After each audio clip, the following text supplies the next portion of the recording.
माया ना सत्य है ना असत्य है। माया दोनों के मध्य में है। वह एक अर्थ में नहीं है और एक अर्थ में है। माया उसे नाम दिया है इसलिए क्योंकि माया का अर्थ वस्तुतः होता है। जैसे एक जादूगर एक वृक्ष को बड़ा करता है। आँखों के सामने, हजारों आँखों के सामने वृक्ष बड़ा होने लगता है।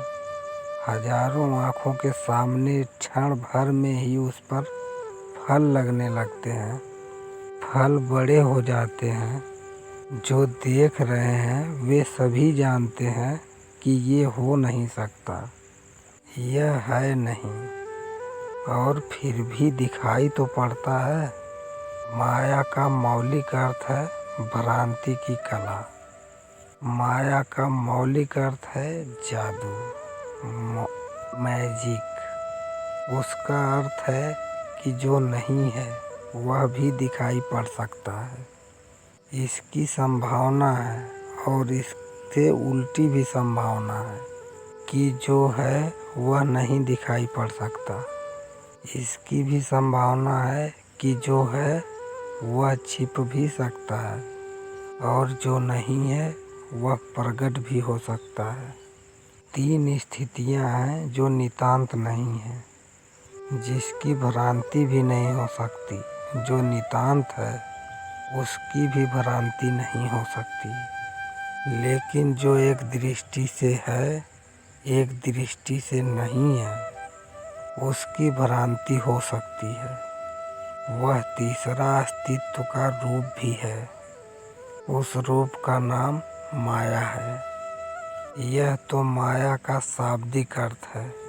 इसकी परिधि को अगर हम ठीक से समझ लें तो फिर इसके जीवन में क्या क्या आयाम खुलते हैं वे हमारे ख्याल में आ जाएं। जो है वो सदा से है। उसका कोई आदि नहीं है, उसका कोई प्रारंभ नहीं है और उसका कोई अंत भी नहीं है, क्योंकि वो सदा रहेगा। जो नहीं है, जो नितांत नहीं है, उसका भी कोई आदि नहीं है, क्योंकि जो है ही नहीं उसका प्रारंभ कैसे होगा और उसका कोई अंत भी नहीं होगा, क्योंकि जो है ही नहीं उसकी समाप्ति क्या होगी। माया का प्रारंभ नहीं है, अंत है। यह दोनों के बीच की कोटि है। इसका प्रारंभ नहीं है, यह सदा से है, लेकिन इसका एक अंत है।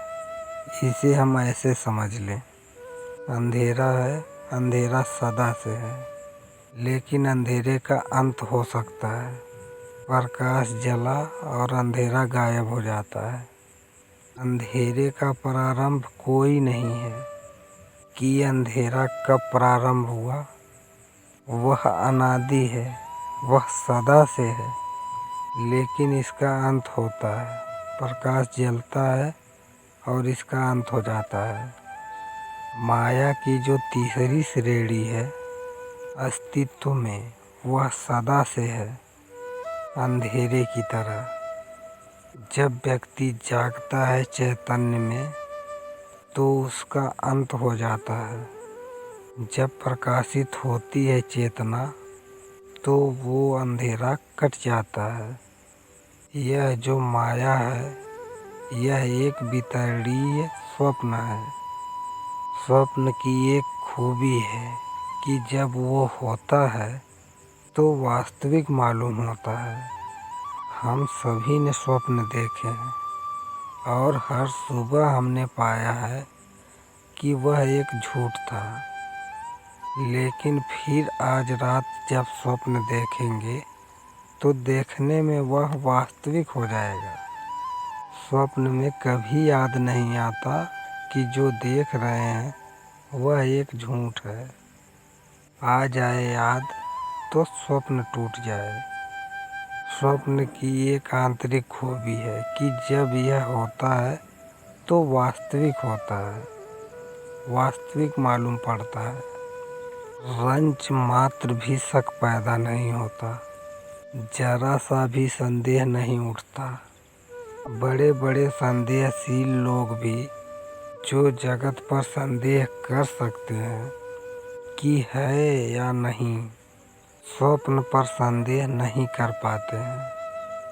पश्चिम का बड़ा विचारक हुआ बर्कले, वह कहता है कि जगत पर मुझे शक है कि यह है भी या नहीं, क्योंकि हो सकता है कि एक बड़ा सपना हो। मैं कैसे भरोसा करूं कि आप यहाँ बैठे हैं सच में? हो सकता है मैं सिर्फ एक स्वप्न देख रहा हूँ। कैसे पक्का करूं कि जिसे मैं देख रहा हूँ वह है ही? हो सकता है मैं एक स्वप्न में उससे बोल रहा हूँ। स्वप्न भी तो इतना ही वास्तविक होता है जितने आप यहाँ वास्तविक हैं। तो बर्कले कहता है, क्या भरोसा, क्या पक्का कि आप यहाँ हैं? स्वप्न को भी हम इसलिए स्वप्न कहते हैं कि सुबह टूट जाता है, लेकिन जिसे हम जागरण कर रहे हैं यह भी तो सांझ टूट जाता है। सुबह स्वप्न से जागते हैं तो पता चलता है कि झूठ था, खो गया, रात्रि सम्राट थे। सड़क के भिखारी हैं सुबह, लेकिन दिन भर सड़क के भिखारी रहने पर रात जब नींद आती है तब यह भिखारीपन भी तो भूल जाता है। रात कहाँ याद रह जाती है कि भिखारी थे। नींद में सम्राट और भिखारी में कोई फर्क रह जाता है। रात सम्राट भी तो सपने में याद नहीं रह सकता कि मैं सम्राट हूँ। वह तो दिन का सपना सांझ होते ही टूट जाता है। तो फर्क क्या है? एक सपना सांझ टूटता है, एक सुबह टूट जाता है। रात के सपने में दिन को भूल जाते हैं और दिन के सपने में रात को भूल जाते हैं। अंतर क्या है?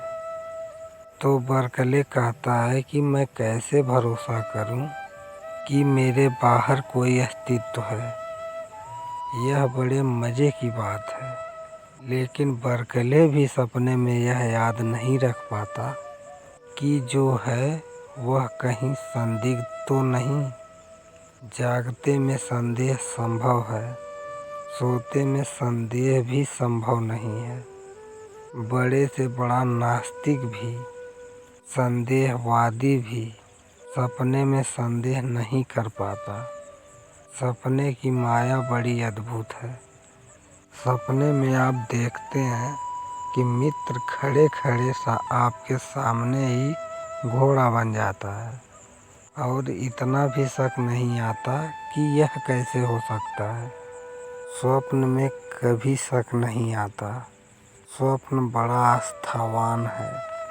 स्वप्न की आस्था परम है। स्वप्न सभी कुछ मान लेता है। स्वप्न के पास तर्क नहीं है। जो स्वप्न की खूबी है वही माया की भी है। ऐसा समझें कि माया जागता हुआ स्वप्न है, इसलिए जितनी माया से घिरा हुआ चित्त हो उतना ही माया पर संदेह करना कठिन होता है। माया पर संदेह नहीं आता और माया बिल्कुल वास्तविक मालूम पड़ती है। जैसे एक चेहरा आपको सुंदर मालूम पड़ता है और आपको लगता है कि इस चेहरे के लिए जीवन दिया जा सकता है। मजनू को लैला जैसी दिखाई पड़ती है वैसी किसी और को दिखाई नहीं पड़ती। सारा गांव मजनू की पीड़ा से पीड़ित था। गांव के एक व्यक्ति ने मजनू को बुलाया और कहा कि तू बिल्कुल पागल है। जिसे तू पता नहीं क्या समझ रहा है, वह साधारण सी, बहुत साधारण सी लड़की है। उसके लिए दीवाना क्यों है? और तुझ पर मुझे भी दया आ गई, क्योंकि गांव में मजनू रोता फिरता है, चिल्लाता फिरता है। आंसू बहते रहते हैं। द्वार द्वार, दरवाजे दरवाजे खड़े होकर लैला लैला पुकारता रहता है। सम्राट के कानों तक खबर पहुंच गई। उसने भी देखा है उसकी पीड़ा को, अनुभव किया है, प्रमाणिक है। उसका रुदन वास्तविक है। तो दया आ गई है। उसने 10-12 सुंदर लड़कियां महल में बुलाकर खड़ी कर दी और कहा कि तू कोई भी चुन ले और इस लैला को भूल। मजनू उन 12 लड़कियों के पास गया। वे सुंदरतम लड़कियां थीं उस राज्य की। लेकिन मजनू ने कहा, लैला इनमें कहाँ? ये तो लैला के पैरों की धूल भी नहीं है। सम्राट ने कहा, तू या तो पागल है या होश में नहीं है। तू क्या कह रहा है इन लड़कियों को? तू लैला के पैरों की धूल बता रहा है इनको? मजनू ने कहा, निश्चित। सम्राट ने कहा, लैला को मैंने भी देखा है, अति साधारण लड़की है। मजनू ने कहा, लैला को देखना हो तो मजनू की आँख चाहिए। मगर यह आँख, मजनू की जो आँख है, यह क्या कर रही होगी लैला के साथ? यह आँख लैला को कुछ दे रही है जो लैला में नहीं है। यह आँख कोई सपना लैला पर फैला रही है। यह आँख कोई माया का सृजन कर रही है। लैला के आसपास जो लैला में नहीं है। मजनू जिस लैला को जानता है उसमें लैला कम है और मजनू ज़्यादा है। 10% भी हो तो बहुत। लैला 90% मजनू है। संभावना तो यह है कि 1% होगी, 1% होगी। 99% मजनू है। वह जो देख रहा है वह उसका ही प्रक्षेपण है। वह उसने ही फैलाया है। वह उसका ही मन है जो एक स्वप्न को निर्माण कर रहा है। लैला के चेहरे के आसपास, लैला की देह के आसपास एक सुगंध का, एक सौंदर्य का, एक संगीत का ताना बाना बुन रहा है। वह मजनू का मन है।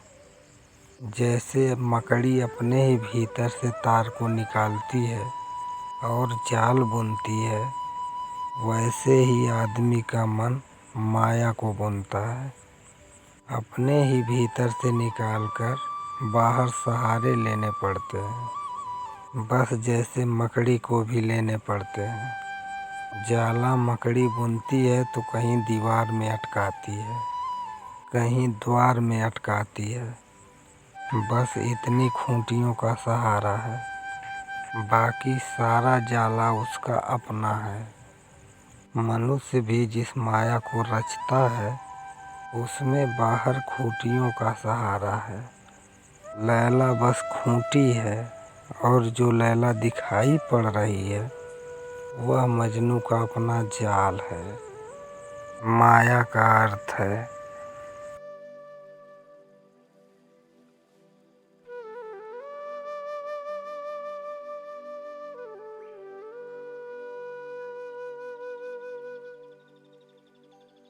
जीवन के यथार्थ को समझने में बड़ी सरलता हो सकती थी यदि 2 ही रूप होते अस्तित्व के, सत्य और असत्य।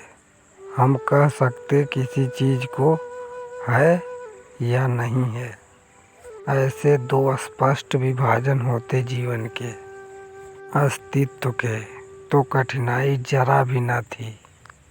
लेकिन एक और कोटि भी है अस्तित्व की, जिसे हम कह नहीं सकते कि है और यह भी नहीं कह सकते कि नहीं है।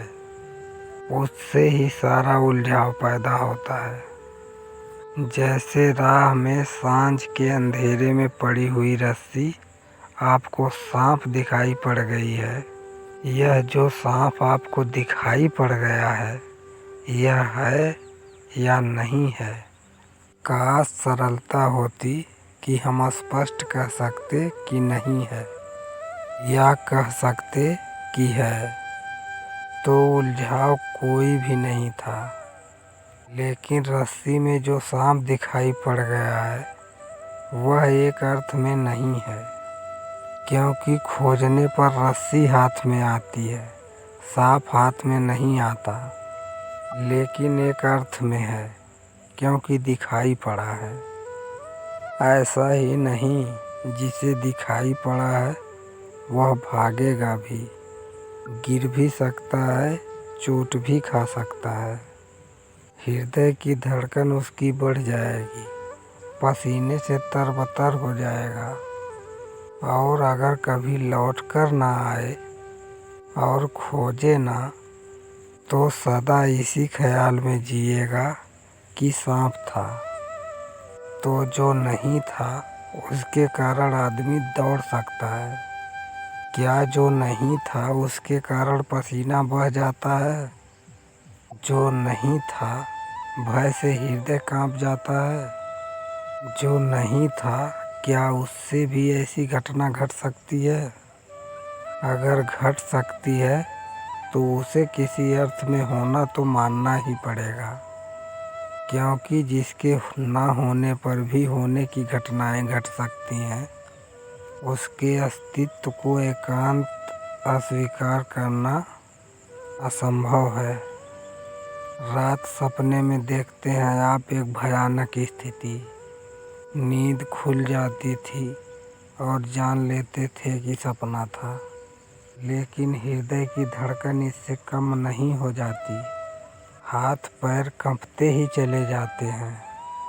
माना कि सपना था और अब तो जान भी लिया, लेकिन वास्तविक हृदय अभी भी कांपा जा रहा है और घबराहट जारी है, और नींद के लौटने में थोड़ा समय लगेगा।